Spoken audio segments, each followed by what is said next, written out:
Hey, what's up, guys? It's Jordan with the Laundromat Resource podcast. This is show number 48, and I'm pumped you're here today because today you're about to get a Laundromat MBA. That's right. Kent Wales is coming on the show today, and you are going to learn a ton, and also you're going to get a lot of homework. I'm just going to warn you up front. So listen to this one at your own risk, but it's all good stuff, and it's going to help you find some great success in your business and just in your life in general. So you're going to love it. Real quick, before we get into that, I want to just take a second and let you know of all the crazy things happening around here right now. Not all of them, but a couple of the crazy things happening around here. So first and foremost, man, awesome stuff going on in the forums. If you have not been over there on the forums in a little while, it's time to go check it out again. Go reconnect over there and jump in on some conversations. Ask a question, answer a question. Do that every week and at least once a week. Oh my goodness, do it every day, man. And let's all grow over there together, help each other out, and learn some stuff along the way. So that's always going on in the forums. Also, I just want to remind you, we have what do you call them? Oh, webinars. We have webinars happening every single Thursday. If that is something that you're interested in, man, they're happening every single week. So head over to laundromatresource.com. Right at the top of the page there is a form you can fill out, just your name and email address. We're not going to spam you, nothing like that. You can jump in on the forums. You can join one. You can join all of them. You can do whatever you need to do to help you find success in laundromats. That's what we're doing them for. They're always free. Forums, always free. Podcast, always free. I don't know. We're just doing a lot of free stuff over here. It's craziness, wild insanity. The other thing that I just want to put this in your ear. I know a lot of you guys, probably most of you guys, have gone over to laundromatresource.com/join and joined the free membership over there. I want to encourage you, if you haven't done that yet, get in over there because there is a lot of stuff going on behind the scenes over here. And you are going to find out about that stuff first over there when you are a member. So it's a free membership. It gives you access to a bunch of free tools, just a little bit of free information that only members get. And also, and probably most importantly, you're going to get the sneak peek. You're going to be on the inside of what's happening over here at Laundromat Resource. And I'm telling you, there's a lot of really cool stuff going on behind the scenes that's about to get in front of the scenes, but you'll find out about it first if you're a member. So enough of that. I just wanted to put that in your ear. If you haven't done it yet, go do it and come jump in and join what we're doing over here. It's awesome. There's so many people who are all along the journey. You know, we're kind of hitting three main themes, I guess, that we're trying to hit at Laundromat Resource. And that's to help you buy your first laundromat, help you optimize your business, and then help you scale your business. Those are the three main things that we're doing. And we got people all along the spectrum over there. And so come be a part of what's happening. No matter where you are on the spectrum, we've got stuff going on for everybody. And there's more and more happening all the time. So get ready to take some notes and man, just prep yourself for a little bit of homework because he's got some awesome resources he's going to point you towards. So get excited for that. All right, let's do this right now with Kent Wales. Kent, thank you for coming on the Laundromat Resource podcast. I am super excited that you came on, man. Thanks. Awesome. No worries. Happy to be here. Hey, well, I can't wait to hear your story. I know you have like a pretty cool story. You've gone a kind of a unique direction with laundromat. So I can't wait to hear that. But before we jump into your laundromat story, why don't you tell us a little bit about you and who you are and what makes you you? What makes you special? What does your mom say about you? What did my mom say? Oh, that's a deep question. Yeah, it is deep. All right, we'll skip it. Let's just have a little background then. Yeah, sure. Kent Wales from Spokane, Washington, born and raised, fourth generation, actually. Like many people in Spokane, I did a very common thing, which was after high school, say, this place is too small and you got to go. You got to find kind of your own path. Went to school in Idaho, Eventually ended up in South Carolina, then to Seattle, Las Vegas, and finally maybe Spokane's not too bad. So back here in my early 30s and following the entrepreneurship path. Not necessarily as a plan other than, hey, it's time to be back. And there weren't a lot of big corporate jobs I was interested in here in town. So, yeah. Were you doing the entrepreneur thing as you were hopping from town to town, or were you following jobs, or what took you all over? A little bit of following jobs. So in college, I became a reserve and volunteer firefighter. Worked on an ambulance as well, and kind of decided, well, maybe that's not my career path. Went to South Carolina, followed a friend, and worked at a camp for troubled kids with a state school for a couple of years. And after living in the South, being from the Northwest, it was time to go back. Yeah. South's a very nice place, and I learned a lot, but I missed the mountains. So came back to Spokane for a couple of weeks, realized that, hey, maybe Seattle, let's try that.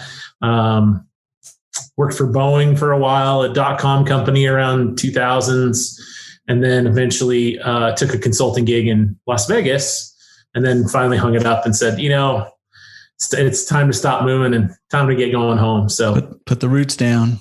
Yep. All right. Mountains and fly fishing and our family lake place really drew me back here. So, hey man, a lake house has got a magnet that is just too strong to be avoided. Yep. Can't even flee to the other side of the country. So draws you back. It does. Well, awesome. Well, so I'm not hearing anything in there yet about laundry. So how in the world did you get into this crazy business?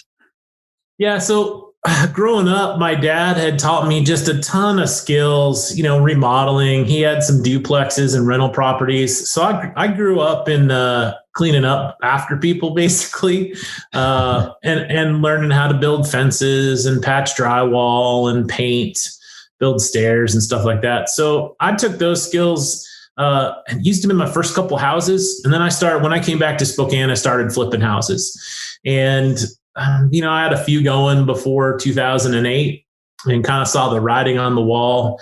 And at that point, I had been led kind of in entrepreneurship, followed Robert Kiyosaki, was leveraging up everything that I could. And, I got a little nervous. I'm like, whoa, if I hit one stumble, what's going to happen? Mm-hmm. And through that Robert Kiyosaki path, one of the things he did was a game called Cash Flow 101. And on there, you're kind of going around this rat race in the board and you're trying to get out of the day to day. And it seemed every time that I would win that game when I was playing with my friends, I'd buy a automated coin operated business.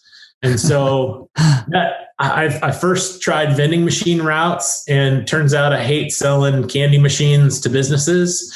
It's just not something I enjoyed or was very good at. And the next car washes didn't seem to be the right, path. And laundromats came up. And I was like, all right, well, I got to start looking into that. And that's kind of my progression into the laundromat business.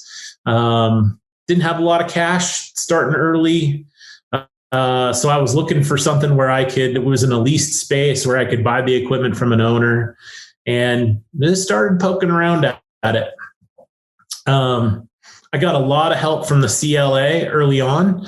They had these seminars. I think it went down to Las Vegas and took one where it was, what you need to know about buying a coin laundry. And they used to have those, I think, maybe once a year, twice a year. It was definitely worth it. Got a kind of an overview of the industry and what things to look at. And then I started in earnest looking at 3 or 4 before I finally bought the one I have today. Nice. So I just want to get this straight. You decided to determine the path of your future based off of a board game. I just want to pretty much. Okay. I just wanted to be clear about that. Be careful what board games you play, because it may determine your future. Yeah. Well, it's all the roll of the dice, right? So that's right. That's right. Yeah. Well, I mean, but seriously, that's a pretty cool story and a kind of an interesting observation, but from playing, I mean, the game is designed to help you see the power in something like a laundromat, or, something that's could be a little less hands off if you want it to be. Correct. So, I mean, it's not that surprising, but on the other hand, I mean, picking a direction to go in life from a board game, even if it is kind of designed to help you see that, that's bold. I like that. Well, yeah, the one great thing about the board game is, and I mean, I've had entrepreneurship been in my family for at least three generations, I guess, but most of my family were business kind of order taker type businesses. We were in the lumber business, and my great grandfather was originally a bookkeeper that started his own sales business. And, I didn't really get the mechanics of the business as much. So the board game was teaching us early on assets and liabilities, income statements, and just things that I hadn't learned yet. And so, pairing those two together at the time, it made really good sense. Yeah, that's pretty cool. So, I mean, if just real quick, if anybody's interested, I'll put a link down below in case you're interested in that cash flow board game. We were talking a little bit before this, and I was just saying, man, there's a kids version that I think would be a lot of fun to play with my kids to help them learn, it's just some financial knowledge, on the one hand. So anyways, I'll put a link down below just in case you're interested in that. Okay. So you decided to get a laundromat. I mean, you said that you didn't have a ton of money. So can you tell us a little bit about the process of how you went about getting into that first laundromat? Sure. So I looked for something. So I knew kind of early on that I wouldn't be able to, I didn't know enough yet to go out and build my first laundromat from scratch without running one. I considered going to work for somebody that owned one, but at the same time, I didn't know that I was going to get, looking at the business, that I would get direct experience working with an owner. You'd kind of be an attendant, which you're taking care of a store at that point. Mm-hmm. So I looked at, I think 3 or 4 deals before I decided on this one. A lot of them were people that had bought it. One of them was somebody that had bought it and their son was running it. It was kind of, they were buying their kid a job. But I looked at the real estate. The lease was not good. They were making pretty decent money, but the lease was a huge chunk of what they did. And the layout of the building was terrible. And you were taking care of all the triple net yourself. So I kind of early on was like, it's just not going to work. Another one was just too small. It was in an outlying town. When I finally found this one, I just kind of heard through the grapevine talking to the distributor, this guy kind of maybe wants to sell. He's spending a whole lot of time there himself. And I looked and I saw that they had too few dryers in there. So that was one thing kind of early on I looked at, and I'm like, well, you could slap, 6 stacked dryers in there and kind of alleviate a bottleneck. The landlord actually owned the note on the equipment when he bought the building. And so for me, it was less than the price of a new car down. And I was, signed my name on the dotted line, and here I am owning a lease and a job. So yeah, that's awesome. That was my first walk into it. Yeah. So the distributor kind of turned you on to this location, and just because of the way that everything was already set up and structured with the landlord holding the note, I'm assuming he carried some of the note, he continued to do that. And so you were able to just cut a relatively small check and get your foot in the door. Yep, exactly. Nice. That's awesome. You go from all kinds of freedom and to being like one of 2 employees and, 24/7 responsibility. It's totally awesome. Yeah. Right. Yeah. How did you feel after you first bought your laundromat? I mean, were you like, man, that stupid board game, or? I was watching your interview or kind of about you on your page, and you said, learning those lessons up front, it reminded me, I remember closing on New Year's Eve, 2005, it was 2006 was the day I took over. And my girlfriend at the time and I had plans to go out, and I got in an argument with the previous owner, over some stuff that were supposed to be left, a couple of computers and some tools as we were counting out the till after, 9:00 and the quarters in the store. Mm-hmm. And so, here I am. I think I got the world by the tail. I got this figured out. And the first thing I do is get in an argument with the previous owner about some computers and tools that are probably worth $500. And so that was my entry into it. Honestly, I probably should have tucktailed and run right then, but no. Yeah. Well, but it is kind of you're just like, welcome to business, right? Like, yes, you got to deal with the things that come up, and, that can be people trying to take advantage of things, and you got to kind of weigh those out too, right? It's like, how big of a deal is this? And do I put my foot down, or do I just keep moving forward? That's tough. So did you get that resolved? Yeah, it was kind of a little bumpy, but the next day he brought a couple of the computers back. He felt bad about it. It's just one of those life lessons that you kind of learn, just what you just said. There's been a couple times in business where you're like, how much is this problem worth? And is this something I need to stand on principle for? Or is it something that is much easier just to go away, go away and find the compromise solution for? That's, I say business has been my MBA, owning a business, because I'm learning every day, every single day. This is my 15th year in this business, and I just keep learning, and I love it. Just out of curiosity, I mean, you may not know the answer to this, but how do you know if it's something, whatever it is, if it's something that you should pursue and, for the principle of it, or if it's something you should just let go? Well, that's a good question. I'll give another thing as an example. We had a common hallway with our neighbor next door, and the first vacation I took in this business, it was a week-long rafting trip where I'm pretty much out of contact. And I come back, and they built a closet kind of halfway down this hallway because it was no longer going to be accessible to the outside. And I was furious because, it's like 35 square feet, 7 foot by 5 foot, no big deal, right? Mm-hmm. Sat down with my attorney, and he's much older. He was a friend of my dad's, and he just gave me the best advice in these situations. He's like, how much are you willing to spend to get that 35 square feet back?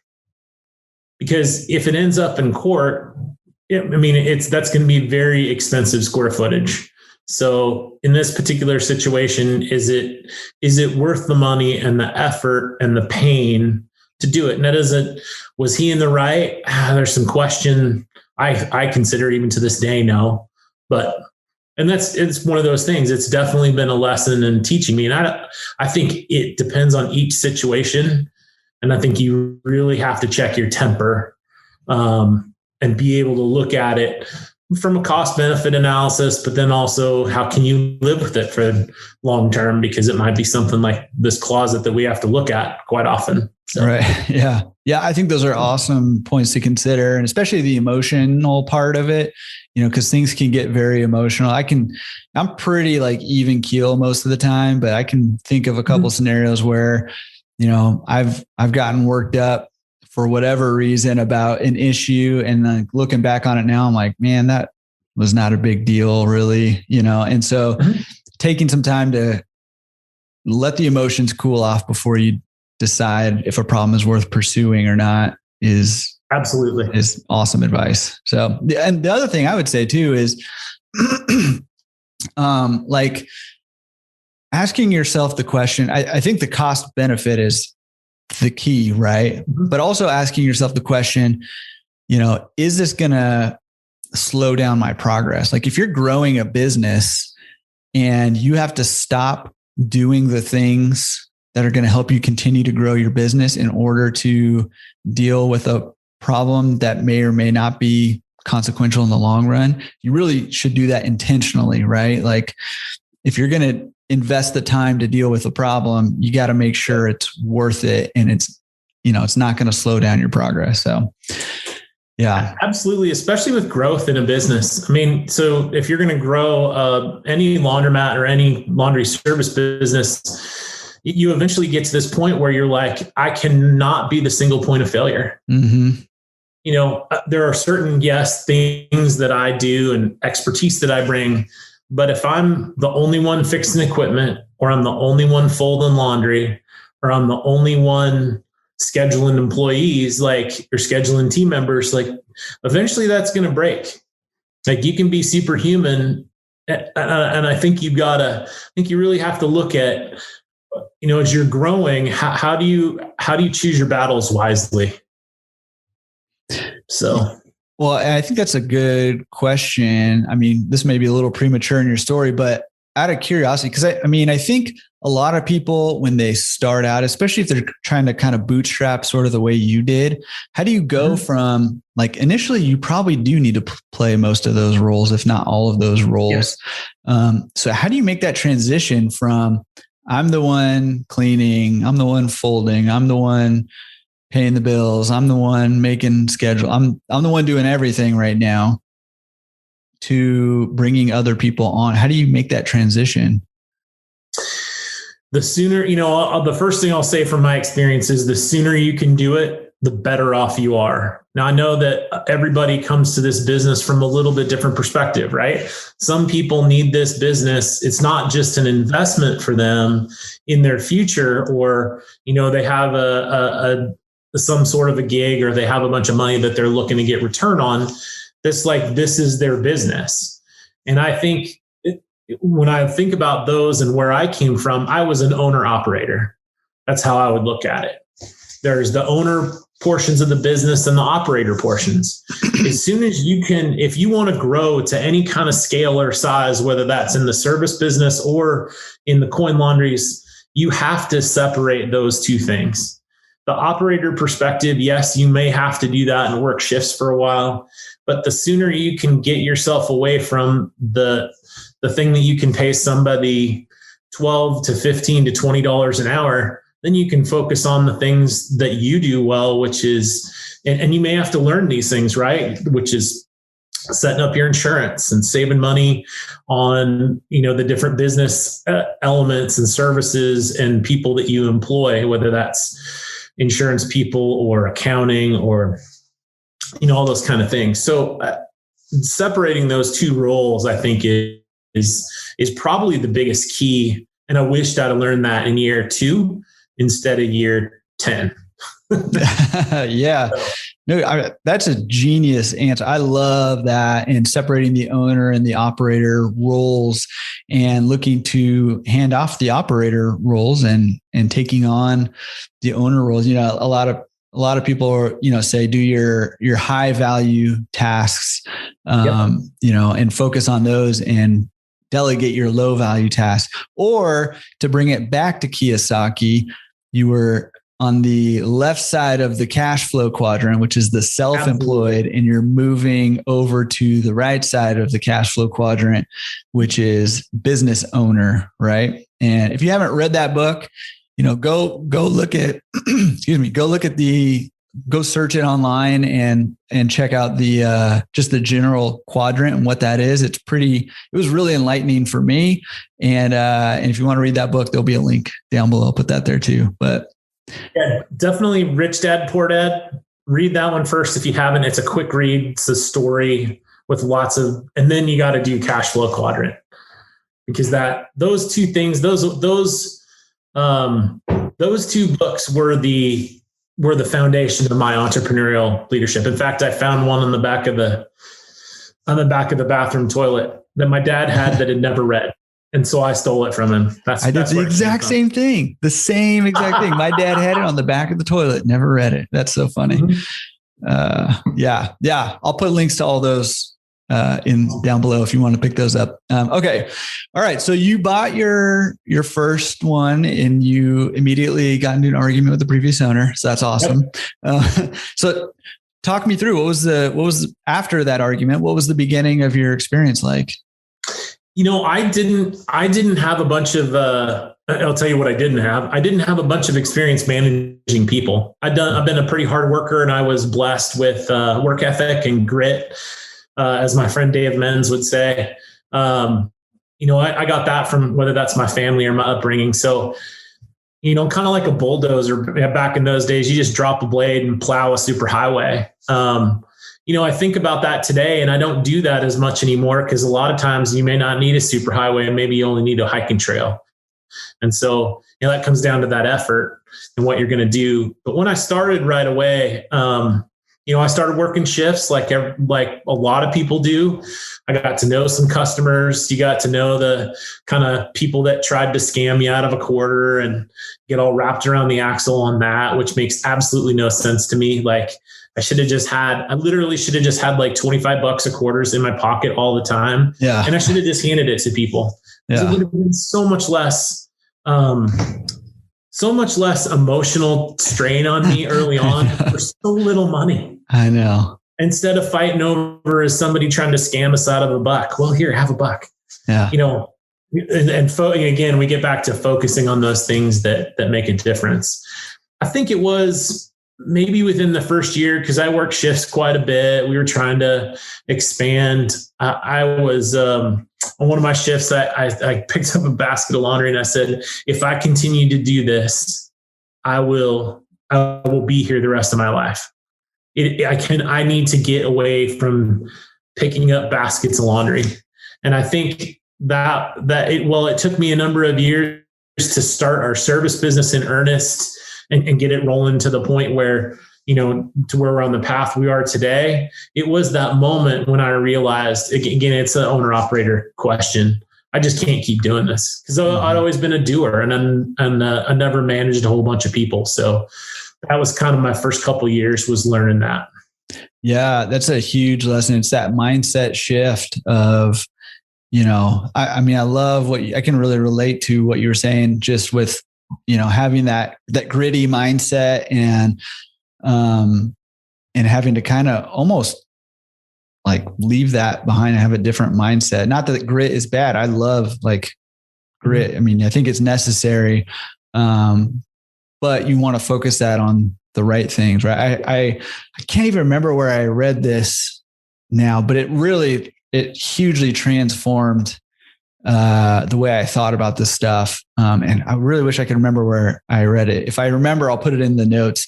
But it was just this concept that there's two different kinds of mindsets. There's a time and effort economy mindset where you hear people saying like, I put in all this time, I put on all this effort, I should be paid for that. Right. And then there's a results economy. Yes. Whereas you get paid for the results that you get. Right. And the point being is you can be gritty and put in a ton of time and a ton of effort folding laundry, but you're going to keep folding laundry. That's what you're going to keep doing, right? Because that's a time and effort economy way of thinking about things. Whereas if you have a result economy, you can say, hey, this has to get done, but I don't have to be the one to do it. The results just need to be there and I'll get compensated based on results. Totally transformed the way I thought about stuff. Absolutely. Well, and that's the difference between, as an owner and one of your team members. And I think there's some crossover that can be done as well. Like you can reward people with bonus systems and different things to push more on the results. But at the end of the day, they still have hours to fill, whether they're a laundry attendant or a laundry processor for, doing that kind of work. And I think it's the more you can get to rewarding people for their results, I think the better off your team is going to be long-term as well. Huge. Yeah. Yep. Huge. Love that. Okay. So you ran this laundromat as a self-service laundromat for a while without really a service component to it, right? A little bit of wash, dry, fold, but I think early on I was really late to the game of residential laundry because I had always been the guy, I started my business in 2006. And the previous owner was doing loads for really cheap money. And I didn't see how, the labor costs, I just didn't see how it was going to work out long-term. I always focused on getting more coin laundry customers in the door and then just using the wash, dry, fold just to try to kind of recoup some of my expenses for labor. Mm-hmm. So I didn't really get into the service business. Probably, I think it was about a year and a half in. I went to a Chamber of Commerce event, and where they have it's like they called it a business after hours, and you could meet different people. And I had been to a couple of them, and finally I decided to get a table and set up our laundry basket, some shirts, a couple of business cards, and some flyers. And a guy that owned a party rental company came to me and said, "Hey, we're opening up a business, and we need somebody to iron our table linen." And so that probably, out of any one thing, thrust us into the service business. Wow. Yep. Wow. That's really interesting.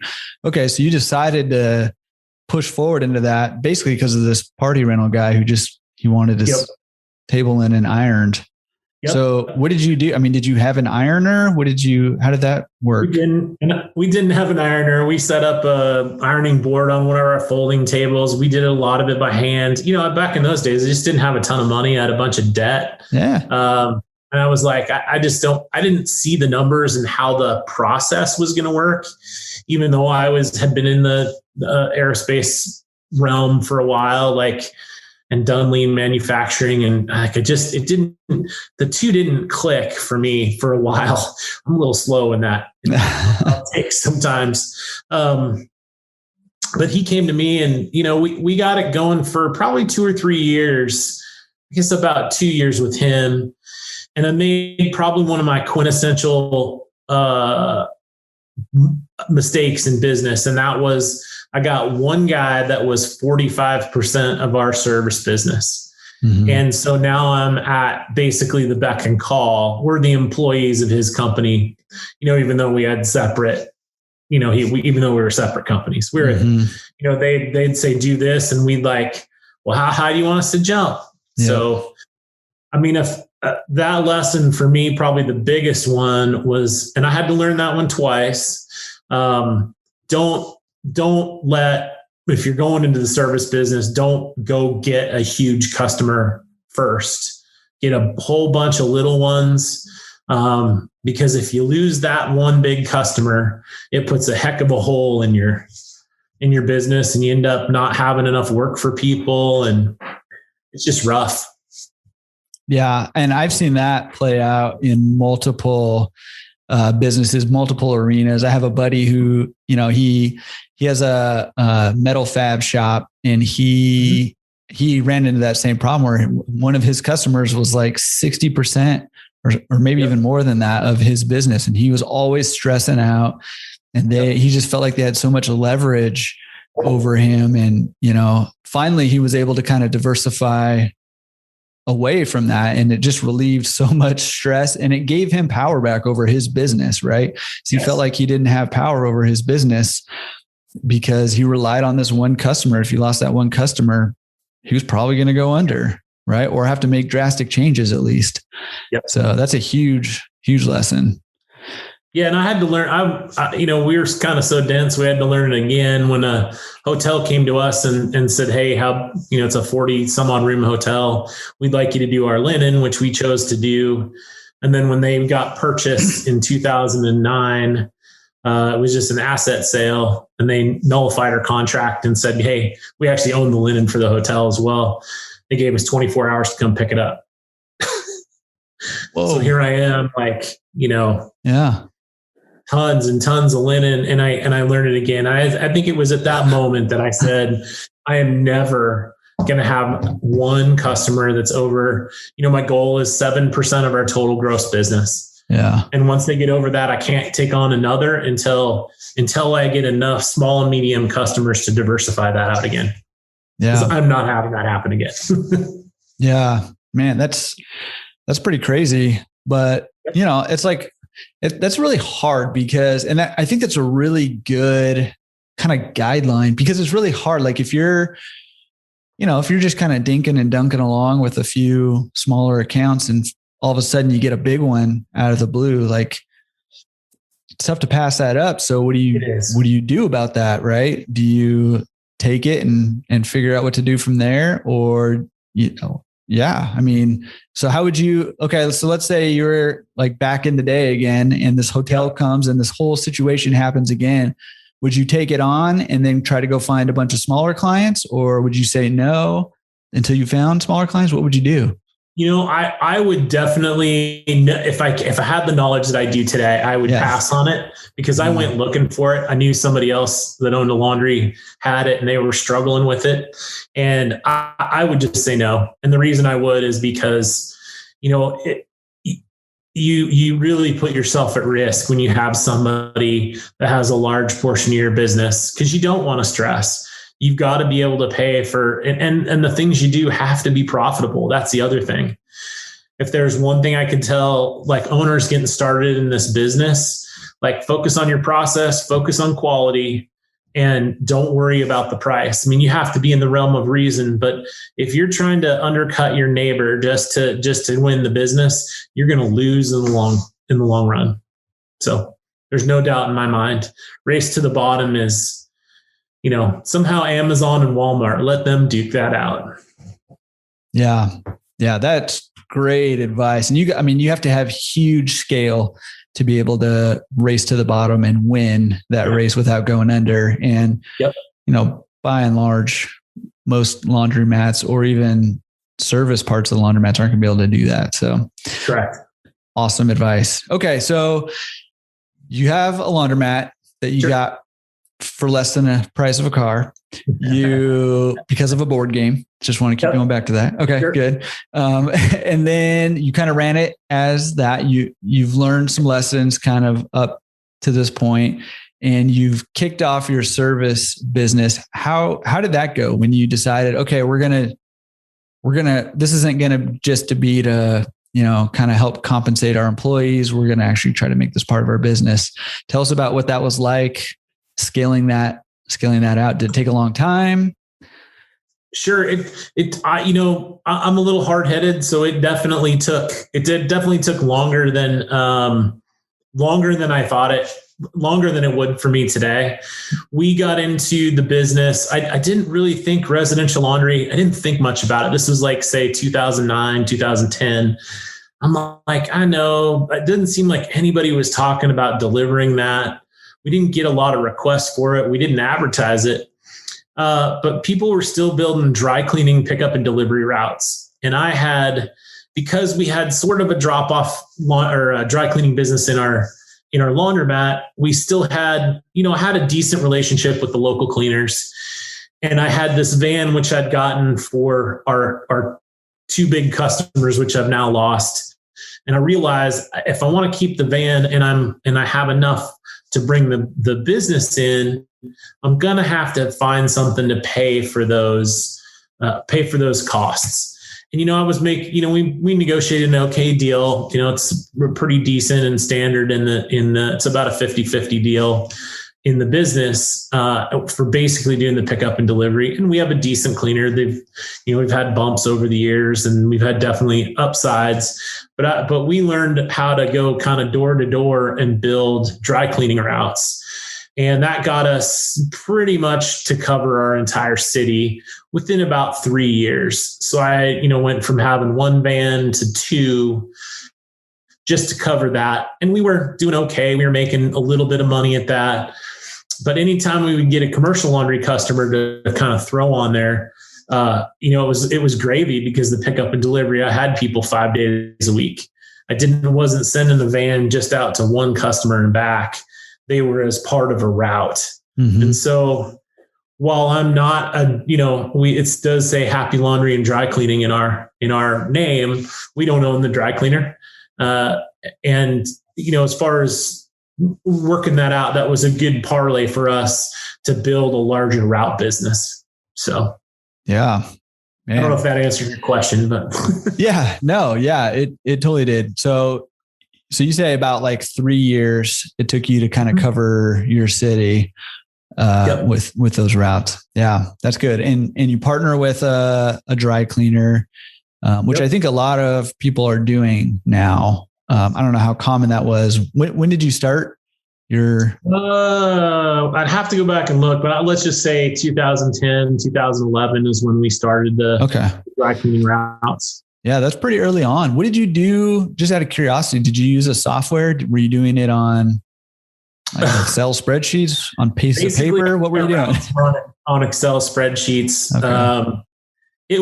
an ugly, there's too many things to go in. I went through like 4 or 5 different software programs to try to do this easily. We did things the hard way. We just kept beating our head against the wall, like once after another, instead of buying a dry cleaning or point of sale software, which we should have done up front. Yeah. Again, I mean, I'm all for grit, but when it's misapplied, it can be, yeah. And I mean, that's a lesson I've learned many times over, and I'm probably still learning in certain areas. Yeah. So yeah, grit can be an awesome asset, but it can also hurt you. So, right. Yeah. When you're gritty about hitting your head against the wall, you're in trouble. For sure. Yeah. For sure. Yeah. Okay. So talk to me about what that did for your business when you added that. Like, how did that compare to the self-serve portion of your laundromat compared to your service business? It was an interesting time, right? Because we're going from, probably 70% of our income coming from our coin laundry to 30% being service. We launched it's a little bit throws the numbers off when you're not performing the service, and you're only getting 50% of it. Mm-hmm. And you still have expenses for delivery and customer management on that. But we were at, pretty quickly that got down to 50-50. And then things started to turn the corner when we focused in earnest on commercial laundry and got some big massage therapy customers. I started doing some direct mail work, calling on customers, just trying to be scrappy and trying to get types of businesses that, they'd come in and drop off at the laundry and I'd like, oh, you're a business. Do you want us to pick up and deliver? And if they were in our service zone, we'd find a way to service them. And then we've kind of figured out early on that to control the whole process, and our most profit definitely comes from our commercial laundry business. So what would you say, I mean, if you have an idea about this, what would you say percentage of residential versus commercial is? We're 50-50 now. Okay. 50-50 on revenue wise. Yep. How did that affect, how did the last year affect your business? I know a lot of people, their commercial went way down and a lot of people, their residential even went up a little bit. So just out of curiosity, was that your experience this last year? Yeah. I mean, I think like a lot of business owners over the last year, COVID hits, we're terrified, right? You're going to have lockdowns. Is it going to be safe for my team members to work? My team members are scared. Mm-hmm. And we go from, this time of year, which is sort of our ramp up to summer, because our summer season is now pretty busy. We have lots of vacation rental homes that we take care of, get a lot of kind of seasonal laundry that way. And then we also do wedding venues for table linen. But so we're starting to ramp up to that. This happens. And I would say in the first 2 weeks after kind of that, so by April 1st, our business with businesses being closed is down 60%, because a lot of the commercial customers are closed. We have quite a few residential customers that are like, we're staying at home and we're scared. Yeah. But the coin laundry is there, right? Mm-hmm. So now you've got this commercial laundry business, residential dry cleaning, which falls off the face of the earth. Mm-hmm. And then you've also got the coin laundry. Well, I had to lay a few of our team members off because we're labor heavy for processing commercial laundry. But I did say to them, I said, if you can't get unemployment, or you're short on rent money, or you're short, you guys can't eat, just let me know. I'll be happy to help. I'll write you a check. I mean, my wife and I we do very well. And so I'm happy to help them through this time. And because I also want them to come back. I know that we're going to find our way through this, but we definitely saw, like a 60% in our service business just drop off. And then the coin laundry was down maybe 10-15% on the year. So, yeah, it's a big hit. Has it started to come back yet? I mean, we're in March of 2021 now. Yeah. Is your commercial coming back, and how's that? Oh yeah. So So I would, on the whole last year, and I know this is, I know a lot of people haven't experienced this. So I don't say this to brag, but our last year over year sales was still up 15%. That's awesome. What do you attribute that to, out of curiosity? Like, what do you think? We were able to pivot on a couple things. Like, so we have the 3 pieces, so that helps. And people came to us early and said, hey, we're going to have these needs. We had a couple of homeless shelters, that 2 or 3 of them, and a university that was going to put some quarantine areas in place. And so having OPL machines and doing commercial laundry, we have the processes and procedures in place to be able to safely handle that laundry early on. And I have lots of friends in the industry. So I called them up and I said, what do we need to be concerned about? And so we took on some laundromat customers some commercial laundry customers that really have helped us over the last year. So that's what I attribute that to. And then by September, things were on the upswing and starting to come back. So, yeah, well, that's where grit can take you in the right direction, right? Like when you're focusing on, okay, we got to figure out a way to make this work. We got to pivot, let's look for other opportunities that we can, help people, but also keep our business going and not just going, but growing, man. I think that's awesome that you guys were up 15% last year.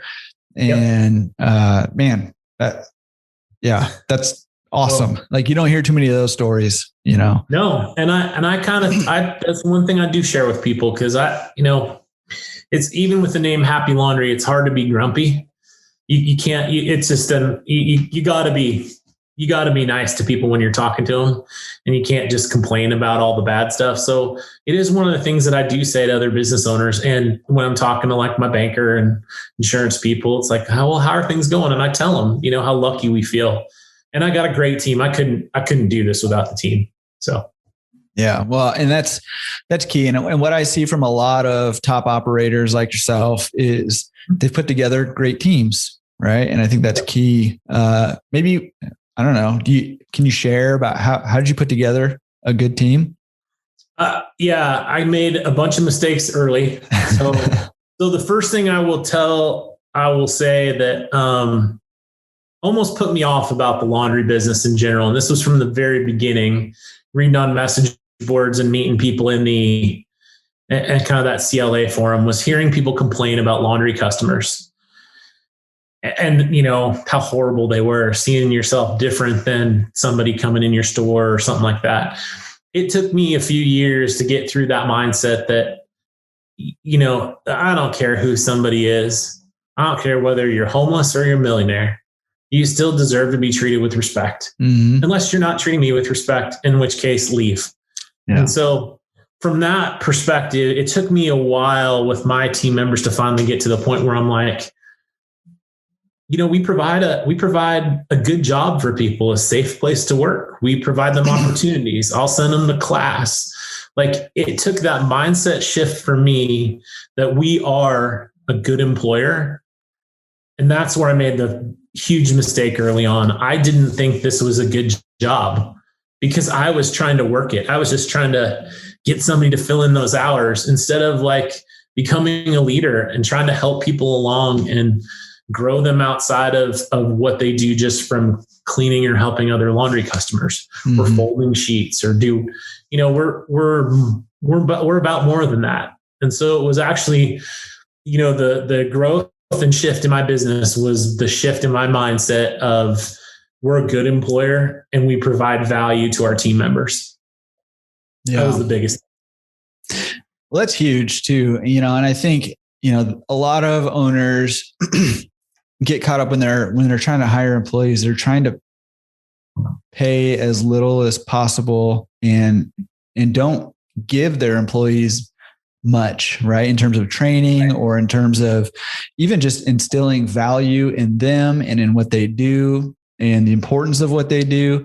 I think all those things are huge in terms of building a great team and because in order to build a great business, you have to build a great team. It's like mandatory, right? You can't have bad employees and then have a great business. It just doesn't work that way. So Huge, huge, huge. And again, I mean, that's one of the common threads I see from top operators is the ability to build a great team, and whether they just could naturally do it or they kind of stumble through it and make all the bad decisions until they finally stumble on the right ones, which is the way I like to roll, mostly. So, whatever the case though, they do it, right? They build the great teams.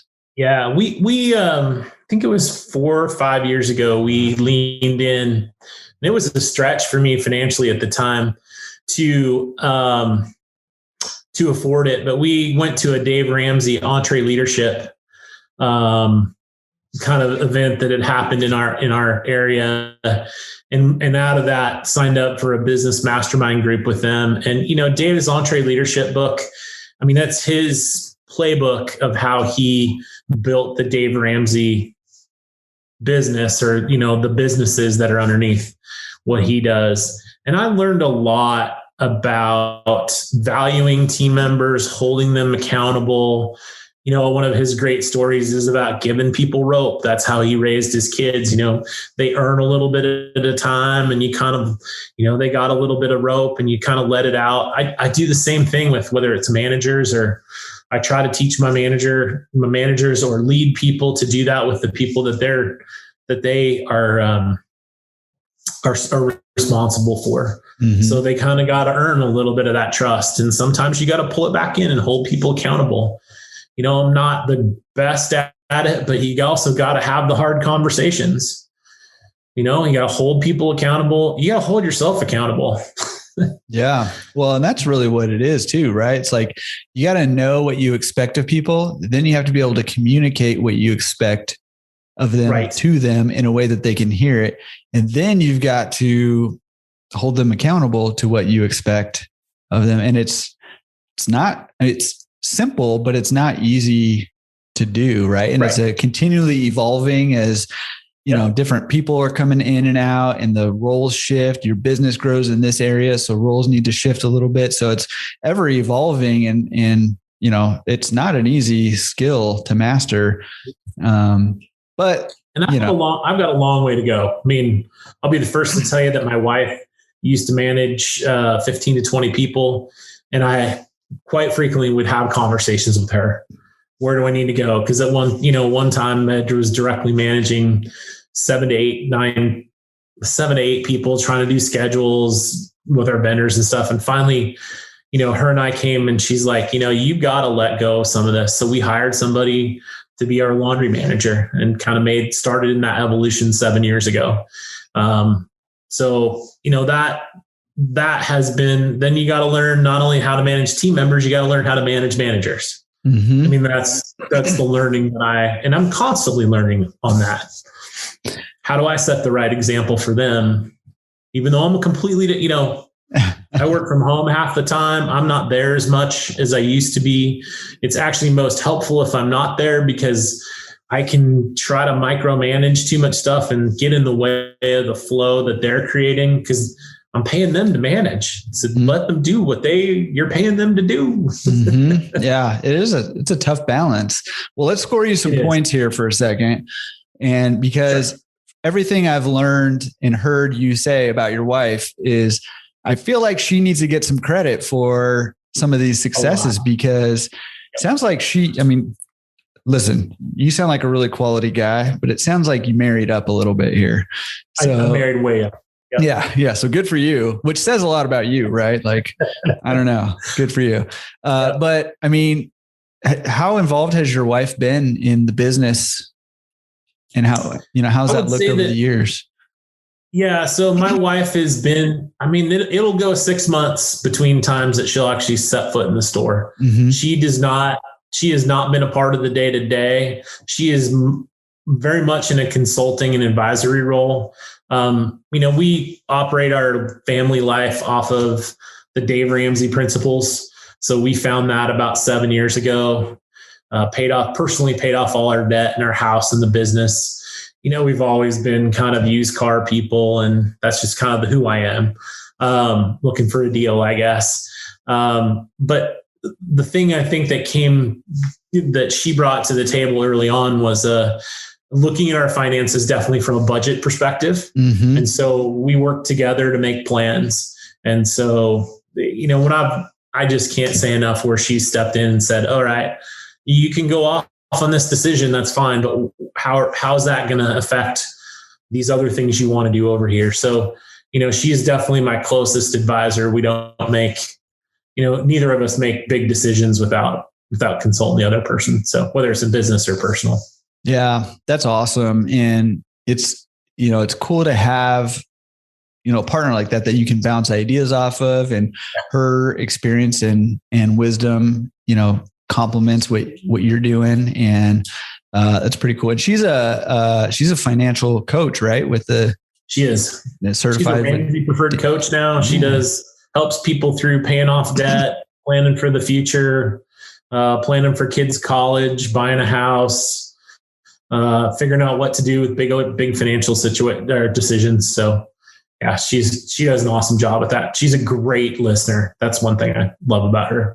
Yeah, that's awesome. Well, hey, if you're out there and you need some financial coaching, I know a guy who knows a lady who's got you covered. Yep, that's right. Yeah. Cool. All right. So, well, you mentioned that you're not spending as much time there as you used to. Right. How much time are you spending? Physically at work, I'm unless I'm working on a project, I'm there Mondays and Fridays. And I get together with my leadership team on Thursdays. Mm-hmm. I always seem to have a project that we actually just bought a box truck in January because some of our commercial laundry is getting big enough where we're doing cart exchange. Had to get that all stickered up and ready to go, and help my lead driver figure out how that fits in the rotation and things to do. And then now we're getting this space next door to us. So that'll be my project for the next couple months, coordinate the contractors and kind of figure out what the plan is for there. So, yeah, man. Well, I mean, that's pretty cool. So when you're not there and you're not working on a project, are you doing a lot of stuff from home or not really? Yeah. Well, I'm in my home office now. Because of COVID, we just basically said, hey, I need to be, and I'm way more productive when I'm at home, especially with the thinking tasks, because I can be quiet. I can go work in the living room. I can take a walk with the dog when I need to, but my head is in the future and working on future things rather than listening to my staff sometimes and the challenges that they're dealing with right there. And I have to separate myself, or I find my head and myself getting sucked back into things. I employ managers and customer service people and laundromat attendants to do those things. So I got to let them do that. And that's probably been one of my, it's not for everybody. They're not able to, maybe not everybody is able to kind of work from home in that way and let go. But, every time I wowould take a big vacation, I would notice that we would have a blip in new customers and a blip in growth. I'm out of the way. Yeah. So. That always makes you feel great, doesn't it? I mean, on the one hand, you're like, yeah, awesome. And on the other hand, you're like, what in the world, man? Well, you must not have kids if you're finding peace and quiet at home. Is that? I do not. Yeah. Okay. My wife and I do not have kids. So, because my kids, since we started this interview, have poked their head in the door 3 times. And I hope you can't hear this, but for the past 45 minutes downstairs, there's an alarm on the Alexa that's been going off that I can hear, and nobody's here to turn it off. So it's been going off this whole time. Yep. So there's no peace and quiet happening over here. Yeah, I get that. Yeah. My sister went through some of those same things with the daughter that stayed home the last year, and then her and her husband both working from home. So yeah. Well, that's awesome though, that you got that space and that you are able to take that space and get away. And it's kind of that whole working on your business versus working in your business concept, right? And get some time to work on your business, to do things like expand into a new, unit, to do things like buying a box truck, to accommodate your larger commercial clients and be able to expand into even bigger commercial clients, hopefully. Yep. Right. Yeah. So that's awesome. out of curiosity, what do you have in store for the future? Are you trying to expand more? Do you want to ramp up your service business? So for us, the growth area is definitely the service business. We see, dollar for dollar, I get about double the return on the investment when I put it in the service business. Mm-hmm. And that's been a lot of hard fought years into processes and figuring out ways to do things and lean manufacturing, using those process improvement techniques to make things as big as possible. But yeah, our service business is the growth area. The other thing we're seeing right now, hands down, is just a growth in wash, dry, fold. Residential wash, dry, fold in our routes is just exploding. Mm-hmm. So, and I'm really appreciative of that. And we charge handsomely for it. We charge appropriately for it. We're in one of the higher minimum wage states. We need to be above that to find good people, bonus structures, different things like that. So, I really feel like we have a great product too. So I see residential and commercial both kind of on par in their growth patterns. We'd love to build, buy our own building and build a purpose-built facility for both commercial and residential laundry. And we may get to the point where we can afford to do that, where the coin laundry is such a small part. It's okay to either run that as a separate entity or sell it and move to a big facility. So we'll do one of those two things.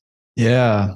Yeah. Well, you mentioned something in there that, it reminds me of, again, what a lot of top operators talk about, and Dave Menz is a huge proponent of, which, by the way, if you haven't heard any of Dave Menz's podcast episodes, he's done a couple now with me. I'll link those down below. Yeah. They're both must listen episodes, I think. But he's a big proponent of value and then charging appropriately for the value.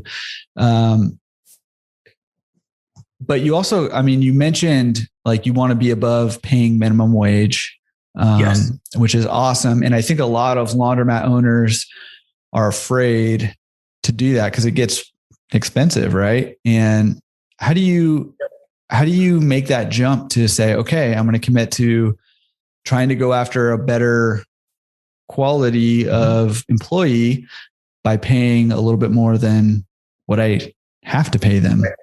How do you do that? So the first part, and I hit on this earlier, but I'll just come back to it, because if I were doing this interview to say something I wanted to hear 10 years ago, it was value what you do. You are providing an awesome service. And if you're not providing an awesome service, you're just providing a mediocre service. Go figure out how to provide an awesome service. Even if it costs you a little bit right in the beginning, be proud of what you're selling. Be proud of what your company puts out there. And so that was the starting point for it all.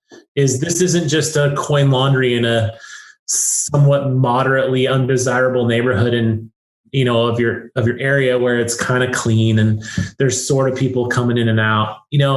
Provide an A-level service, and from there build and find people that will work and create that. And they're out there. It doesn't, and even at minimum wage, we've had people, I have people now that have worked for me for 10 years, 7 years, 5 years, 4 years, 4 years, 3 years. And then we've got a handful that are brand new this year. We have 16 team members. So, building that team, you need the longevity. And so you got to believe in what you do. And then you got to get them to believe in what you do. So be a good boss, be a good owner, be a good person. Man, I got to write that down. Be a good boss, be a good owner, be a good person. That needs to be on a shirt, like a t-shirt. Probably does. I'm going to make that shirt and I'm going to send you one. Oh, that'd be great. Be a good boss, be a good owner, be a good person. That's good. Yeah. I love that. Maybe, in reverse, you could do that, but that's, I took this from Dave Ramsey when we hired our last, our newest laundry manager. He's been with me about a year. He was in the restaurant business, and he loved loves to teach people. He loves to train. I mean, he's a good natured human being. But he had the experience of working in a restaurant where you've got ups and downs. You got fast times and slow times. And he loves to train people. So that makes it easy, right? I mean, none of this is easy, but I mean, it makes it easy for other people to learn from him when he likes what he's doing. Right. Yeah. So, that's huge. And, just on a very way smaller scale, whenever somebody says something nice about me in this podcast, it's never really about anything that I say or do. It's always like, it seems like you really believe in this and you're enthusiastic about it. Right. And that's like when you have that belief in what you do and that enthusiasm for it, it's contagious. yes. And so if you can do that in your laundry business, that's huge too. So absolutely. Yeah. Absolutely. And we've expanded for our team members in the last year, some benefits.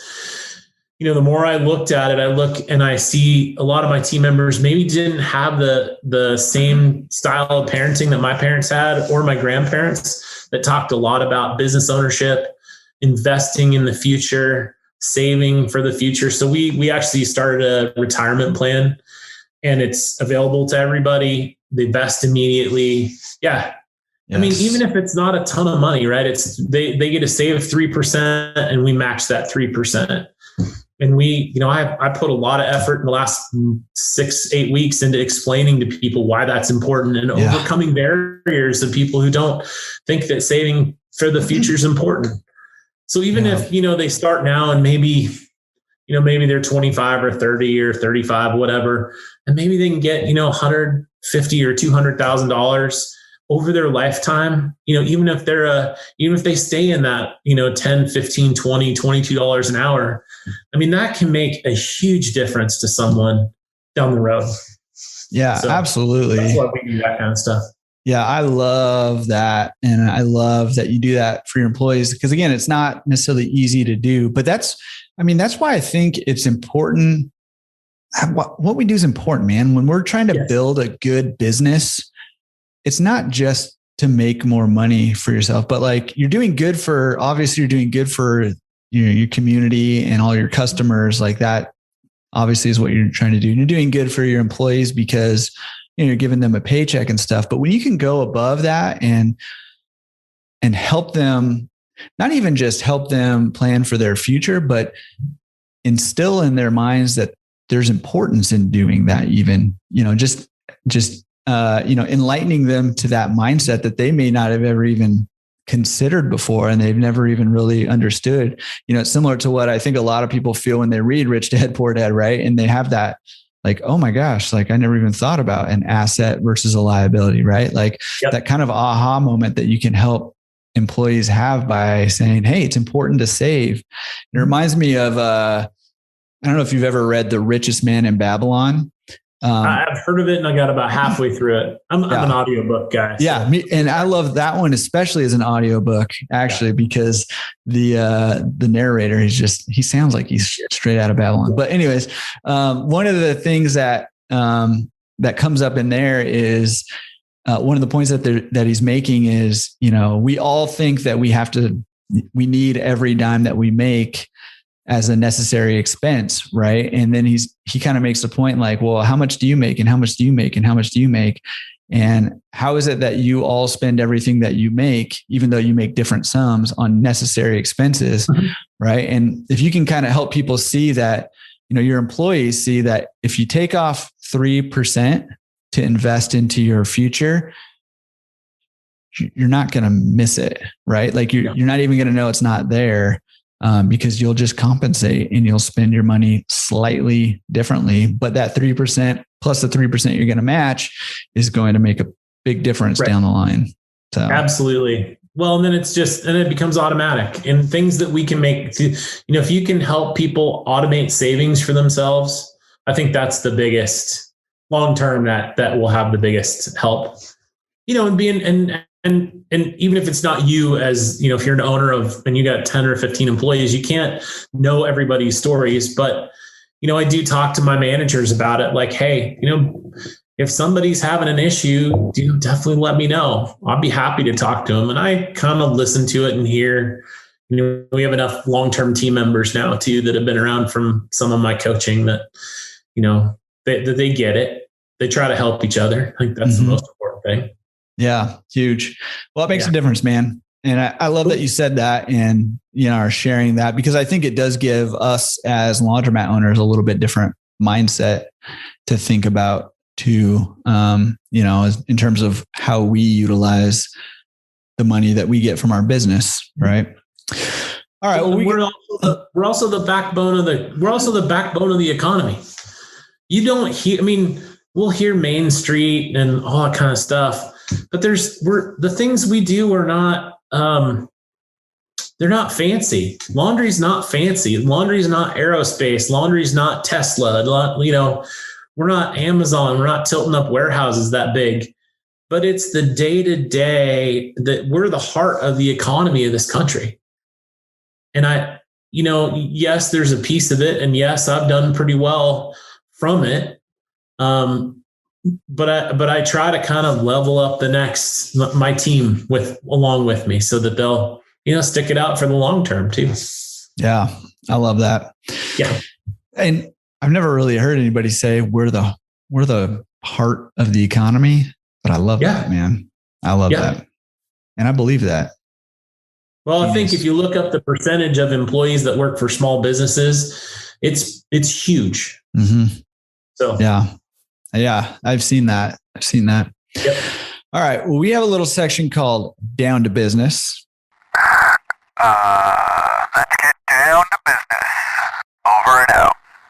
Awesome. And that will just help us get to know your business and how it works a little bit more. So what's your social security number? No, I'm just kidding. So you guys are in 675-309, Jim. I heard that whenever, this is totally random, but whenever you go to a place that has like a loyalty card or whatever, and they need a phone number or whatever, you can use that. And somebody has registered that number pretty much everywhere. Yeah. So use that one. And whoever has it registered probably racks up on the bonus points. Oh, absolutely. Yeah. All right. So you are in Spokane, Washington? Washington. Yep. Awesome. Almost to Idaho for those that don't know. Wait, what'd you say? We're almost in Idaho. So almost. Seattle is about 300. Seattle's over here. We're over here right next to Idaho. So about 300 miles apart. Okay. So you're nowhere near Seattle, nope. Near Idaho. I actually like Idaho. I spent a lot of summers in Idaho. My cousin lived there. I really like Idaho. Have some good memories out there. Where at? Idaho Falls. Yep. So not too far away. Yeah. Yep. Yeah. On the southish. Yeah. That's awesome. Okay. So you only have one location, right? We do.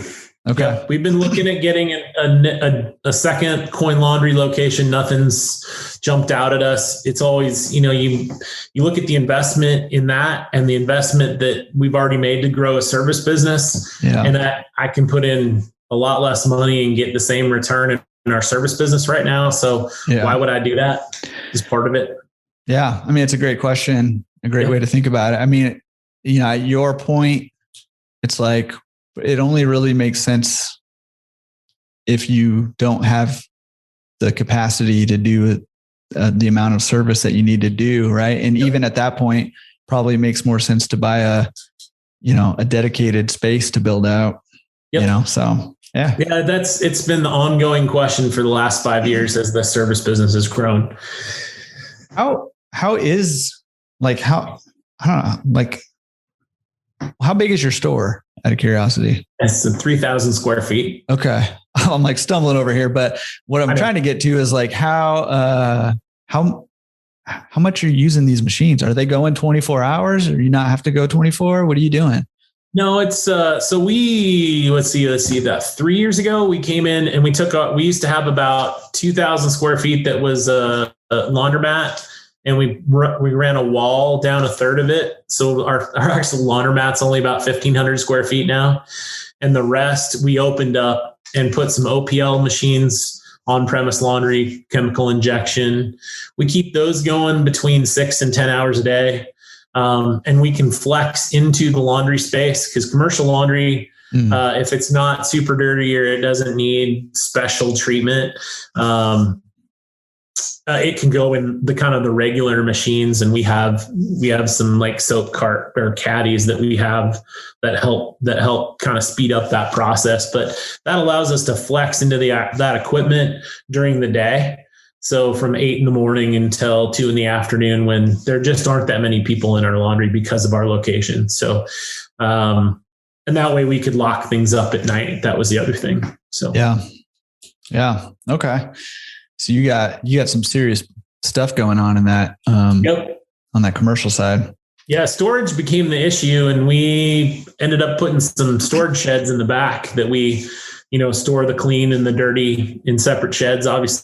And then they get loaded right into our vans. So yeah, that works. That's not because I think that storage is, that's a huge deal. In fact, previous guest, Mark Vlaskamp, sent me a video. He's in Texas, and his service business is pickup and delivery is just blowing up. And he sent me this quick little video of his shift change, and there was laundry everywhere, man, like everywhere. So he's killing it down there, which is awesome. We got to have him back on to talk about that. But that storage issue can be a real issue. You see them, people storing them like on the bulkheads and all over the place, get creative with that storage. But the sheds, that's a really good idea.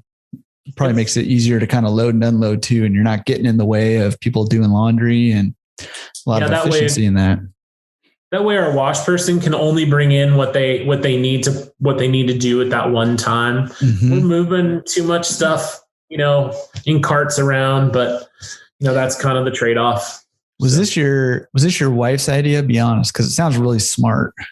So, so it was your idea. That just evolved over time. Wow. Okay. Maybe I just didn't give you enough credit early on. Yeah, is she not? Yeah. Okay. So did you started in the business in 2010? Is that what you said? 2006 was 2006. Yep. You've been around, man. This is our 15th year. 15 years. Wow. That's awesome. Let me ask you, how much does it cost to do laundry on the self-service side in Spokane, Washington? Well, we're definitely the price leader. We kind of have a programmed way of doing price increases, and I do price increases twice a year, whether we need it or not. And it's been about 3%. So I'll look at, that's all across our service business, unless something's under contract, which we do have some of those. Mm-hmm. But kind of our retail wash, dry, and fold and commercial business will go up twice a year. And I tend to look at the coin laundry at the same time. And so, I don't know, you probably want to know, let's see, our 40s are, I think, $775. Oh my gosh. Yeah. And our little 20s, which are small chassis ones, are $350 now, I think. And they can level up to $425. We're kind of stuck on the dryers. I'm thinking about going full cycle dryer pricing because I'm stuck at 5 minutes a quarter. I was gonna say it's pretty tough to be like a quarter a minute, like that's tough. Yeah. Well, I know a lot of people are moving to that full cycle pricing for the dryers, and it makes a lot of sense, especially if your VIN prices are where they're at. It's almost like, shoot, man, you're kind of giving away dryers, right? Compared, so. Yeah. And we'll probably do that. We'll probably do that as we get this next space up and running in the next few months, because we've really, our laundromat business during the day, they're stuck to 6 stacked dryers because we take up everything else. During our busy time in the summer, we may have 6 attendants on folding laundry. Probably closer to averaging 5 attendants on each shift. So that can be pretty busy, where it will take up almost all the laundromat and all the folding space. So this just moving this to the next level will be helpful. Yeah. Yeah. That's a big deal. That's pretty cool. Okay. So, well, what does it cost? And do you do per pound for your pickup and delivery? What does it cost per pound? I think we're at 211 or 29. I can't remember. I'm so unfocused on it. I don't focus on the price. Yeah. It's either 211 or 214 actually. So one of those two. Okay. I mean, Yep. I think you're the first one to come on who's been in the twos. So good for you, man. Yep. That's awesome. It's so funny because, I've said this before, I think, but like some of the markets where you would expect prices to be high, like in New York or in LA, even prices are actually relatively low because there's just so much competition, but prices where you wouldn't expect them to be as high, they can be a lot higher because there's not as much competition, but right. Yeah, that's good, man. 211, 214. That's pretty good. Yep. I mean, do you have any sense of like turns per day that your self-service is doing? Yeah. I was going to say like, I will say this because we, for the last 4 years, we've been pushing, our coin laundry customers out the door. That I would say that I've tried to find a way, not physically. I mean, we've closed the laundry a couple times when we've been too busy. Just put a sign closed for the day because I need all the equipment to process it out if we're doing a special project or something. Yeah. But just taking up all the folding space, leaving 1 or 2 folding tables for somebody that comes in, though where we're at, it's always been Monday through Friday is one number. And I'm probably 10 or 15% higher just on Saturday and Sunday alone than I would be Monday through Friday. Yeah. So, it works out, right? So I just stick an attendant on when we're on Saturday and Sunday, right? And then we're not doing processing very much commercial on those days. Right. Yeah. So at the end of every podcast episode, my kind of like wrap up, I try to pick one tangible thing, right, to implement. And the thing that I'm hearing from you is try to get customers to not come to your laundromat because your business will grow. That's what I'm taking away here so far. Because you're like, well, it's either that or if you want customers to come in, tear apart a washer where you need to take up an entire row. Yeah. They'll stream in the door. Yeah, I know. That is true. Actually, it's so stressful. Do you have any sense of how many pounds of service laundry you're doing? No. And I'll tell you why, because we are split. We used to, and this is again, learning things the hard way. I was always trying to compare myself to a linen service early on. And I never got to understand early on how to sell pounds instead of pieces. Our business, and I visited with Dave Menz a few years ago, and I just got it in my head. I'm like, I have got to make a shift from counting pieces of laundry to pounds. And we still have a couple of big accounts that are by the piece. But honestly, the shift to doing pounds was fantastic for us. I honestly don't know. I could probably add it up and get a good idea, but it's not something I keep track of. I look at dollars. What did you like about the shift to pounds over pieces? Just quicker and easier? Yeah, quicker and easier from a process perspective, from a marketing perspective from an ongoing marketing perspective. It's pretty hard for a big linen company to come in and sell one of my commercial customers because they have no way to know what we're doing versus in comparison with someone else. When I go to sell a company, sometimes it's a little bit harder if they're trying to pull out an invoice and they say, well, this company only charges me like 40 cents a sheet. That's all I'm paying. I'm like, yeah, but look down here. Service charge, total tax. Oh, by the way, are you getting 150 sheets delivered to you every time? because it looks like you got like 400 additional sheets here that you're not using. Mm-hmm. So once you kind of break that down, anyway, I'm going off on a tangent, but yeah, no, I mean, it makes sense. And I think most people are doing by the pound anyways, but I was just curious as to, most operators are, but when you're in the service business, they're going by the piece. By the piece. They're obscuring what the totals are. Yeah. Yeah. Yeah. Well, I mean, it seems to make more sense for the customer too, a little bit more transparent to go by the pounds. Well, our biggest value proposition to a small mom and pop business, especially that are medium linen usage, is one, if you own your own linen, I like to transfer that risk to them. That's number one. Mm-hmm. But number two, I let them take advantage of what I would call the float, or the ups and downs of their need. Whereas when I lease, or when a big company leases linen, they're just charging you a flat inventory level. So for most small businesses, the benefit is for them, 1 week they've got 2 employees, let's say massage therapists. 1 week they got 2 employees. The next week they might have 1.5. They have enough linen to do what they need, but they only have to pay for what they use. And so that's been a really easy sell for me long term. Yeah. Smart. Yep. Are you on the self-serve side? Are you keeping an attendant there full time, or do you not really have to do that because you have other people there? We started that way. And then when our service business wasn't as big, we cut hours. They would leave at like 5 o'clock. And then we would have problems from 5 to 10.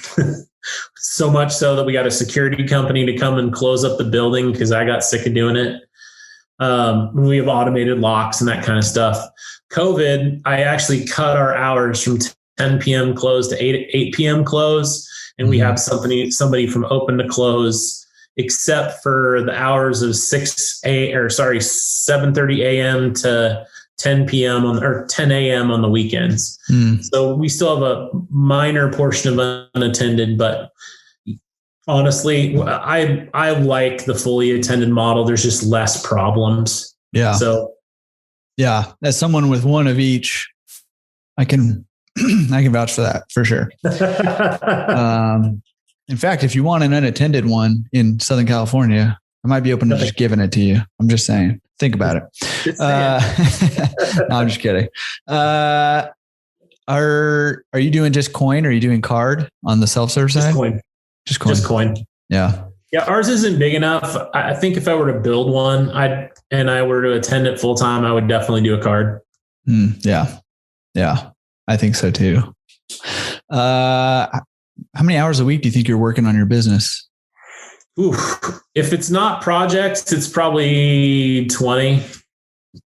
If there's projects, well, I'd probably be honest. Probably 15 if there's no projects. If there's projects, I'm probably up to 40. Yeah. Cool. That's pretty awesome. It's pretty awesome to have a business, the size and caliber of yours, and, have to put in 40 hours when something's going on, and otherwise you're doing half that or less. That's pretty awesome. Well, the other thing too is with our managers and team members, I'm not a big fan of overtime, especially in the processing end, because people's, after about 6.5 hours, it's a hard job. They're standing on their feet all day, and they're just not as productive after, 6.5, 7 hours. So, I try, even with our managers who don't do as much laundry, obviously they got a lot of other tasks to do.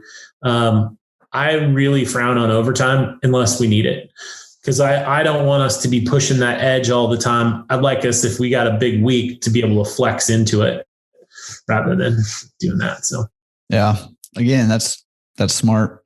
Yep. Well, we got another section called Secret Sauce. Listen up, it's the secret sauce.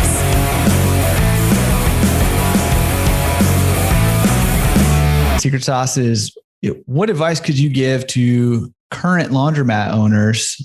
Maybe something that's working well for you that they could implement into their businesses to help grow their businesses. I'll tell you what happened in our team growth and hiring of team members. So not only realizing that you have a value, that you provide value to a team member that you hire, but finding the team members that fit not only the values you have, but the values you want. And so I ran across a book by Patrick Lencioni called The Ideal Team Player. And the gist of it is that and it's a great story. It's an easy read. He's got some resources online as well, where you're basically looking for a team member that's humble, hungry, and smart. And I don't mean smart in rocket science. And humble meaning they can take some constructive criticism, or they don't need to be top person all the time. And they're hungry. They want to work. There are questions and a way to do an interview process to come to that person and that type of team member. And so that was a huge shift in our business when we implemented that about 4 years ago. And so, we had to turn over a bunch of team members when we started hiring those kind of people, because they only want to work with people that are humble, hungry, and smart. Yeah. Yeah. That's huge. Well, first of all, I'll link to that book. I feel like we're giving people a lot of homework in this episode, but you got a lot of books to buy. You got a board game to buy. And there's a lot of things you guys need to do out there. So, well, it's an MBA course, right? That's right. That's what your business is your MBA. It's life. You got to constantly be learning. That's it. Hey, if you want to be as successful as Kent, you got to get on his level. So get these books.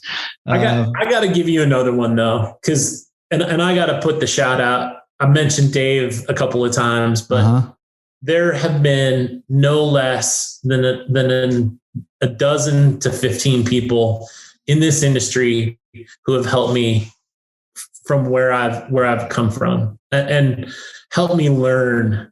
I'm not shy, so I would pick up a phone and I would call and, hey, would you help me? What about this? What about this? What about this? I try not to annoy anybody or go overboard, but I've had so much help. A lot of it came from people I met at CLA events. Some of my best friends are in this business now because of the kind of helping each other. We're not in direct competition. There's definitely some camaraderie between business owners. And I would say my other secret sauce is to definitely reach out to owners and how can they help? Because people want to be helpful. Yeah. Yeah. I think that's huge. And I think, honestly, it's a big part of the reason that I started the podcast is because I wanted to meet people like you who are going to help me improve what I'm doing and be able to help other people too. But, mostly me. No, but seriously, it's been awesome for me to just get to talk to so many just incredible people, human beings, or, as our t-shirt is going to say, so many good bosses, so many good owners, so many good people. But I think that's huge. It's why, it's a big part of why I'm doing what I'm doing and trying to get people to collaborate as much as possible. It's why I'm bringing people like you on the podcast. It's why we have a forum on Laundromat Resource. It's why, I'm working with some people who are going to start, putting some more stuff out there, to people just sharing and that camaraderie together. But I think that you're right. And nothing beats reaching out to, people like you and people like Dave and people like some of these other guests or just other top owners out there. Yep. And Jeff Gardner is a great, he's been involved in the CLA help start Laundry Cares. Man, that most of what I learned between him and my soap guy about OPL equipment and soap. And that's why we have a quality product today, was because of him being willing to share that knowledge with me. And I really appreciate that. Yeah. Yeah. And, what's kind of cool about that too is, like you said, you like to learn things the hard way. That's kind of my story too, right? Learning things the hard way. But people smarter than us don't have to learn things the hard way. if they go and talk to people like you who've already learned the hard way, and they can learn from your hard way of learning, right? You can shortcut a lot of that stuff if you get connected with the right people who can help guide you, into success, man. So that's great. Secret sauce. Amazing stuff. We got another section called Pro Tips. Pro Tips. Pro Tips is for the newbie. What would you tell yourself, 15 years ago, or the new person trying to buy their first laundromat? What's a good piece of advice you give them?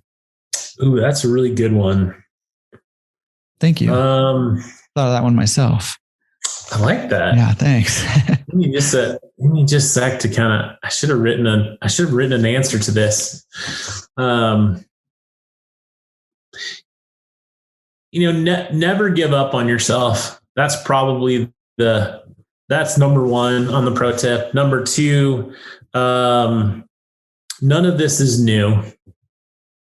I don't care. It may be things that you need to grow your business right now may not be available in our industry, but they're really, in humanity, there's nothing new. We're regurgitating and putting, new window dressing on things and concepts that have been around forever. You talked about the richest man in Babylon. That's a fable that came from I can't remember, a long time ago. Forever. Yeah. So look for those synergies, look for those, talk to your friends that are in business, be in other business groups, and find the things in your specific way as a new person that you're going to kind of layer these things together to create a great business. You got to have a good foundation. There's no doubt about it. You got to have hopefully a little bit of capital when you start bootstrapping. Don't do what I did. I know that there's a lot of stories like that and people grew things from nothing, but, and I had a little bit of help, but I would definitely say, just look out even outside our industry and keep learning, because there's something that's going to help be the secret sauce for your business, your neighborhood, your laundromat, your service business. Mm-hmm. Yeah, that's great advice. And, I wrote down both of those, never give up on yourself, and none of this is new. It's like simple, but it's just genius, and I'm starting to think that maybe your wife married up also somehow. I don't know. I'm trying to figure out how that works out, but I think maybe, I don't know. Okay. We got another section called recommended resources, which is kind of what it says. Do you have any resources you recommend to help us grow our businesses or ourselves? Yeah. Number one, I'm a big proponent of the CLA. They've done a lot of good things over the years. There's there's almost sometimes too much information when you're getting started. But I think they were, instrumental for me in getting started. Growing yourself. There's a couple of things that have been super helpful for me personally are the Mustachian movement, Mr. Money Mustache. Yeah. He's a popular blogger, but it kind of fits into my realm in life about kind of minimalism, somewhat frugality, but also what kind of things give you the most return, whether that's emotionally, physically, monetarily, on your time and effort. Because the one thing we all have the same amount of in a day is time. Mm-hmm. And we never know when it's over. But a lot of times I think we try to either do too much or realize maybe, hey, I got to be over here and I'm not there yet. And you're beating yourself up about that. Sometimes less is more, not only in business, but in personal life. So. Yeah. Yeah. And I'll link to both of those things, the CLA, which is an awesome resource. And also I'll link to Mr. Money Mustache's, the article that kind of put him on the map. So he's big. Yeah. If you're not familiar with him, he's big into the FIRE movement, which is financial independence, retire early, that big movement. And a lot of that simplicity comes through that. And, one of the concepts behind it is, that if, if you simplify your life, you don't need as much money to retire early, essentially. Right. But the article that really put him on the map, made him kind of blow up, was he wrote an article that basically said, here's how to know how much money you need to retire at what age from where you're at now. Yeah. Here's how much you need to save. And I think it had an almost Kiyosaki-esque aha moment for a lot of people where they're like, okay, well, that puts a number. Now I have a goal to shoot for. I'm this age. I want to retire at this age. Here's how much money I have to save to be able to get there. And I think it's called like the shockingly simple math of retirement or something like that. It's 25 times your yearly expenses is how much money you need in the bank. And it's a rough rule, right? 4% withdrawal rate. That gives you the 4% withdrawal rate for the rest of your life. Right. And, so that's two things, right? You can earn more money, but also if you look at what you're spending, and as business owners, if we should be really good at that, right? If we just apply that a little bit to our personal lives too, like if you're spending less every month, where you get to where you're comfortable and you get the most value. I mean, a lot of people talk about value. You get the most value out of that. You don't need as much. Yeah. So, yeah. And I do like the concept behind it all, which is, I mean, it basically says, figure out what's really bringing value to your life and the things that you're spending your time and money on that don't bring value to your life. Right. And cut those things out and focus your time and focus the money that you do spend on the things that are bringing joy and value to your life, and get rid of the rest. And I think when you do that, you find out there's a lot of things. Like, here's a good example. Like when you move and this is like, I just moved, right? Like in last year in August, I just moved, and there are still boxes in my garage that I have not touched.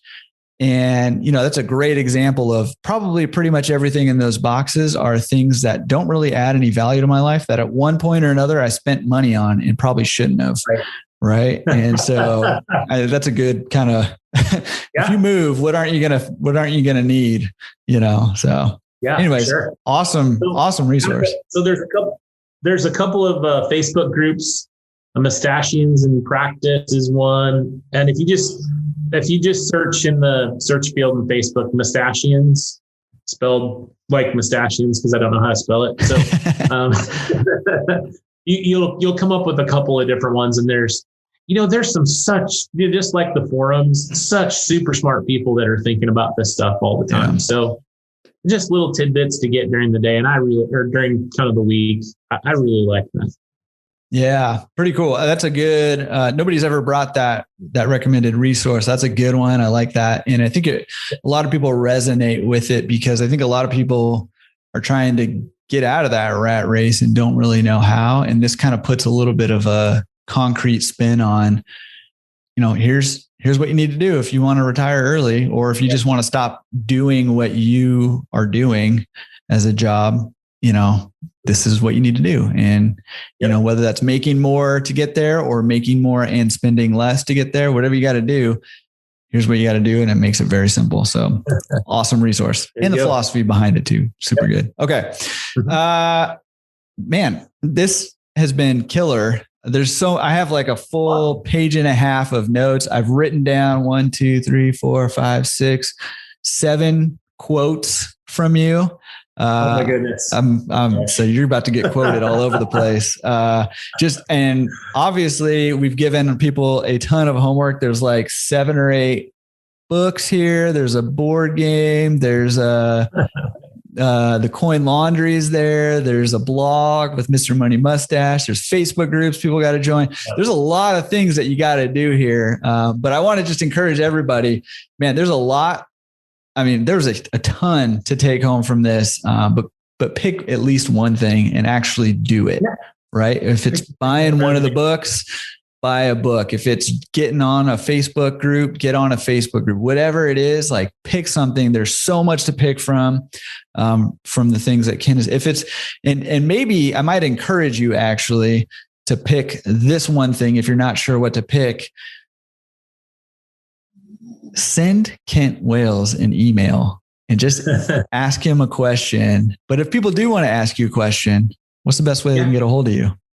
Yeah. So you can email me at my work email address, Kent, Kent, at happy-laundry.com. So cool. And I'll put that in the show notes too. Yep. We're at happylaundry.com is our business website address. So is it happy-laundry.com? Yeah, either one. I finally bought the domain. I finally leveled up and bought the domain name. That was painful. Somebody was parking it, huh? Yeah, it was parked for a number of years. And when we did it, I think originally they wanted like $5,000 for it. And I'm like, I'm not spending $5,000 for a domain name. Yeah. Eventually it came down to like $1,600. So eventually we got it. Yeah. Sometimes you got to just pull the trigger, but $5,000. Yep. Yeah. That's a little steep. Yeah. So, all right. So if you're going to pick something, grab a book or whatever, but also shoot Kent an email and thank him for sharing all this wisdom. Kent, thank you for sharing everything that you've shared here. You shared a ton of resources, but you just, I think even more importantly, the way that you look at your business, the way that you approach your business, the way that you operate your business, and the model you're setting for your employees, that is just, it comes through as like, no wonder you're doing as well as you're doing. And no wonder you're going to continue to grow, because I think you have that nailed. I'm sure, like everybody, there's tons of growth to be had. We can always grow. If you're not growing, you're dying, but man, you're in a good spot, man, and very, very inspiring episode, and cannot wait for everybody to hear this. So thank you again for coming on and agreeing to spend your time doing this with us. It was awesome. Anytime. Thank you, sir. All right, man. Well, we'll have to have you back on so we can get an update to see what you end up doing with if you buy a build out a separate spot or what, I don't know, if you just keep trying to kick your self-service customers out, and I don't know, man, I'm kind of curious what happens there. So nice. All right, man. Thank you, sir. We'll talk to you again soon. All right. I know that if you've made it this far, you are smarter than you were before you started this show. that was just such a cool episode. Kent, amazing stuff. He's got a really cool business going and it's growing. It's just really cool to get to talk to somebody like that. I feel super privileged and super honored. Every single week, I encourage you, pick one thing that you want to put into practice, one thing that you can implement. Action, right? Action paves the way to success. So pick one thing that you can put into action, no matter where you're at in your laundromat journey, and put it into practice this week. For me, the thing that really stood out to me, and this is something that I admittedly have struggled with from the get-go, and one of the things he said is, this is a really small little like minute detail that in the grand scheme of things, it was just a little blip in the podcast, but it really stuck out to me. And he said that he increases his prices 2 times per year. And for me, increasing prices is always like a sticky subject for me. I don't know if I just don't have the confidence to just do it. Like some of these other owners are just like, hey, here's the value that I give. Here's the price I'm going to charge because it's that valuable, right? And I don't know if I have a hard time with that personally or what my issue is. I got some mental block or something, but I love that he just said, hey, 2 times a year, I'm analyzing my prices and I'm looking to increase somewhere 2 times a year. And I like having that schedule almost to kind of keep me accountable for keeping my prices where they should be. So I'm definitely putting that into practice. I'm going to put it in the calendar, and because my calendar rules my life, and I'm going to start implementing that. So whatever yours is, I would love to hear about it. Man, go drop a note in the forums and talk about, what you're putting into action over there. I know that would inspire and encourage a lot of other people who are over there in the forums to see what action you're taking and inspire them to take action. That's how we're all going to be more successful, by taking more action. All right. Hope you guys love this thing. If you did love it, if you haven't done this before, wherever you're listening, whether that's on a podcast app or on YouTube or whatever, if you could just give me a rating, a review, a subscribe, that would just help everything that we're doing over here. I don't say that very often. I should say that more. And I probably should say that in the beginning when most of you are listening, and there's only like 4 of you probably listening now. But those 4 of you, hey, go give me a little rating, review. That'd be awesome and help me out. All right, guys, we'll see you next week on the Laundromat Resource podcast. This is Jordan. Peace.